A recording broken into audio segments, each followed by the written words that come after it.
What's the story, everyone? Welcome back to Gated Games Fan TV. How are we all getting on? How is the form? And in this video, we're going to be taking a look at 5 talking points from the weekend's GAA Club Championship action. Now, anyone who follows the channel and everything else knows that we have the show on Cooleen Media that goes out every Sunday and every Thursday. But I am going to be doing a sort of like a new series, a new kind of show on this channel every Monday, taking a look back at all of the biggest talking points from various different club championships. And obviously this will coexist with the podcast and everything else. And look, the weekend gone had plenty of big talking points, and I wasn't on the show on Sunday as well, so it makes sense to record this video, speak a bit about the madness of the Dublin Club Championship and everything else. And anyone who follows on TikTok or Instagram will know that usually I kind of do something like this anyway in Reels and kind of TikTok videos and everything else. So we will be, bringing that over to YouTube a little bit now that the club championships are obviously starting to get very, very heated. So,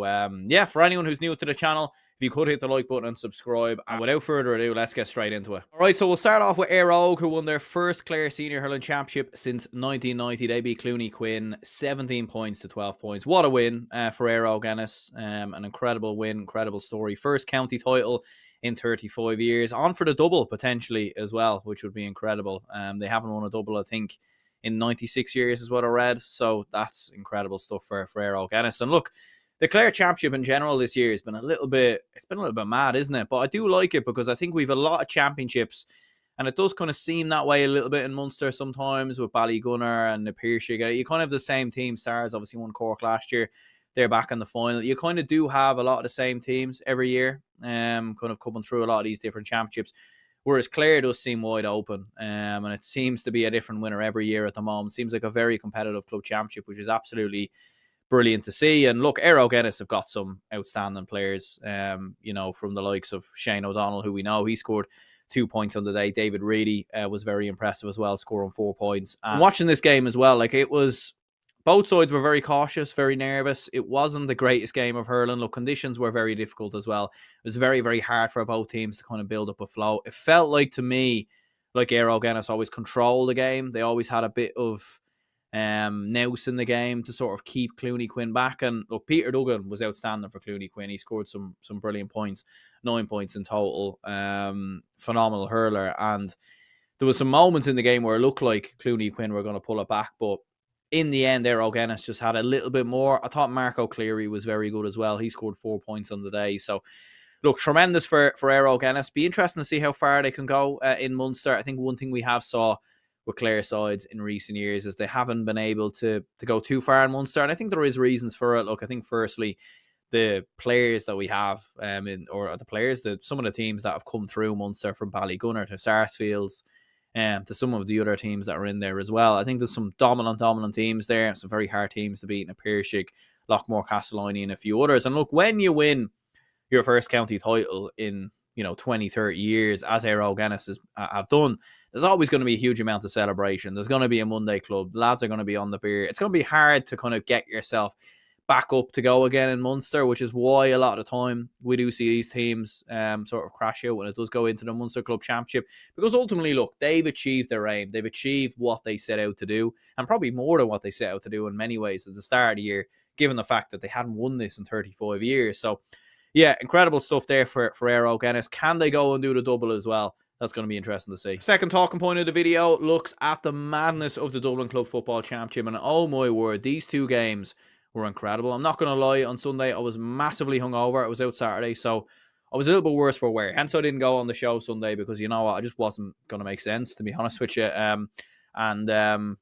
probably would have fell asleep during the podcast, and we certainly don't want that. So, but look, I was sitting there watching these games and I was thinking, wow, like, just two absolutely cracking games, keeping them on the edge of your seat. It's what you want when you're hungover, do you know what I mean? Because otherwise you don't want to be put to sleep, like Gaelic football often has in the past. But with the new rules, everything's exciting, everything's great. The one thing I didn't want from the game of Nafina and Kilmacud Crokes and Bowden Coola was like, just don't let them be one-sided hammerings. Let these be competitive. That was the minimum I wanted.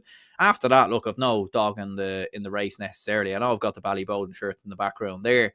But I've no dog in the race, no affiliation with any of these clubs. So for me, I just wanted entertaining games and everything else, and wanted them to be good. And look, Nafina, Kilmacud Crokes, starting off with that. I mean, this was everything we love about Gaelic football. And firstly, like for Na Fianna, who won the game 3-11 to 116, the amount of like the fight, the tenacity that Na Fianna have shown this year has been incredible. Like to claw back an 11-point deficit versus Ballymun in the quarterfinals. There was times in the groups as well where things looked a little bit nervy and a little bit edgy. They nearly went out in the groups, let's not forget.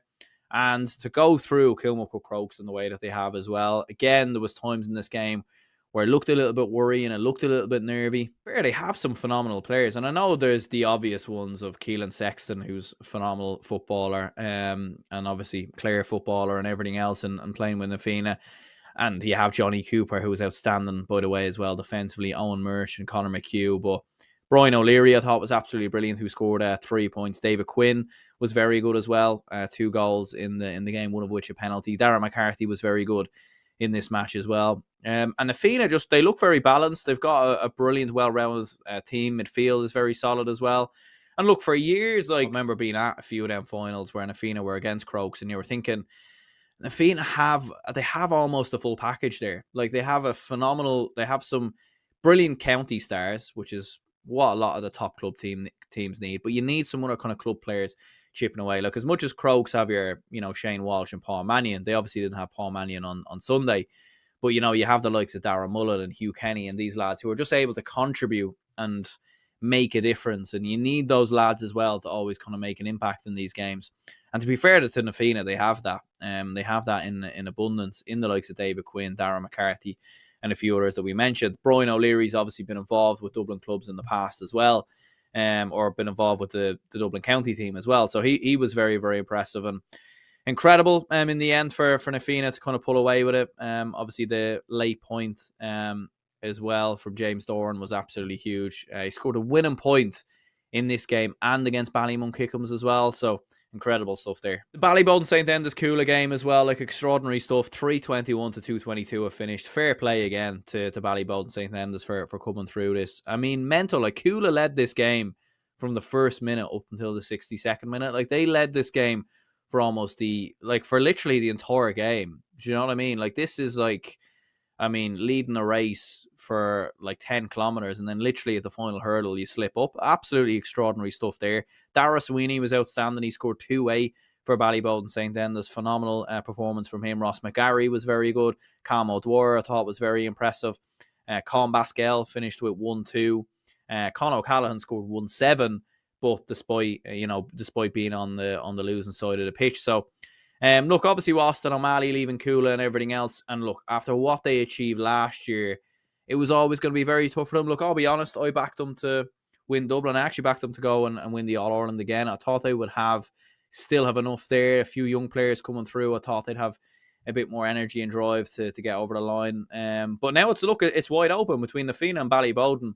You could make a case for anyone. But I do think Na Fianna's drive at the minute and that just willingness to get over the line combined with some of the experienced players that they have, and obviously with the fact they haven't done this since 2001, I've just got a feeling it might be their year. And next up, we have to discuss the Antrim Senior Hurling Championship, and in particular, one of the semi-final results which stood out. St John's beating Cushendall 126 to 122. A famous win for St John's, who go to the Antrim final for the first time in 31 years. So, incredible win for St John's. Obviously, the job is not done yet, but to beat Rory O. Cushendall, an incredible feat, obviously, given how dominant and how brilliant they've been in Antrim over the last couple of seasons. So, incredibly impressive from their perspective. Fintan Bradley was very impressive in the first half. They led by 4 points. Neil McManus was actually sent off then at the start of the second half as well, which really ruined things from a Cushendall perspective. And even with the red card, I think they went 6 points up a little bit after that. So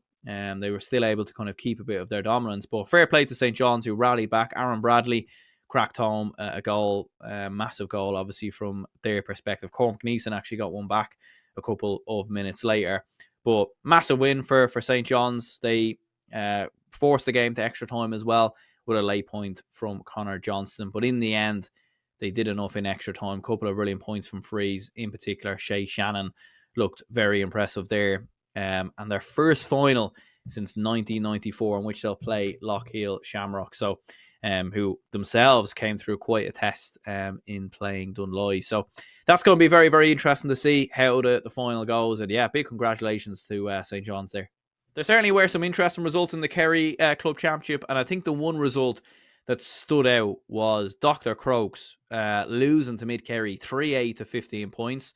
Dr. Crokes, of course, the reigning Kerry champions. They won the Kerry Club Championship a little bit earlier. Yeah, been a little bit surprised here by Mid Kerry. Bit of an ambush from what I heard about the game and from reading different reports and everything else. Kieran Kennedy with a goal and 2 points. Jack O'Connor with 1-2 as well. Owen Clifford getting a goal for Mid Kerry there. Tony Brosnan scored 9 points for Dr. Crokes, but it wasn't enough in the end. And look, it's interesting. I think Dr. Crokes potentially still go into the Munster Club Football Championship. Someone will have to educate me on that because it is quite confusing, the Kerry club scene, when you aren't watching it every week and when you're not from Kerry. So be curious to know what happens with Dr. Crokes. I know there are some other teams that potentially could take their place if they win this championship. So that's going to be interesting to see in terms of what happens going into the quarterfinals. But yeah, Dr. Crokes, who, let's not forget, they won the double last year in Kerry. They won the league as well. So they've been on quite the streak.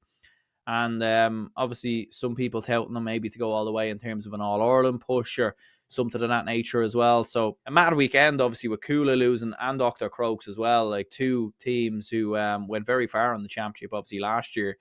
Crokes getting to the semis, Coola winning the thing. So almost both of them potentially being knocked out at the weekend. Coola obviously were knocked out, but Dr. Crokes, we'll obviously have to wait and see what happens with them. So, yeah, mad result this and a mad game. And the last talking point is Kilmuckle Crokes, who won the Dublin Ladies Football Final on Friday night. They won the game, won 11 to 12 points. And, big win for Kilmuckle Crokes. 4 in a row now that they've done. And a heartbreak for St. Sylvester's, like back-to-back finals they've lost, which is heartbreaking in many ways. Look, it was a very even game. Like, there was only a point in at half-time.